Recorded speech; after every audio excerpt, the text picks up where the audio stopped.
Magluluto ako ng tinolang manok. Masarap ito, maraming luya. Lagyan ko ng paminta. Sasama ko na sa paggisa.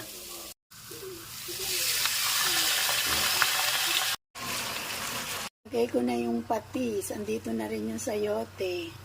Ako siya ng chicken cubes. Yan lang ang pampalasa ko. Wala itong asing, patis lang at saka chicken cubes. Lagay ko na yung sili. Yung daong sili. Sabay ko na itong bunga. Sarap yan, sili. Ganito, masarap na mga pagkain eh. Tinola, sinampalukan, sinigang, adobo. Yan ang madalas kinakain ng Pinoy. Sinigang. Masarap din ang sinigang na isda. Luto na po. Kain po tayo. Salamat po sa panonood. Tinolang manok.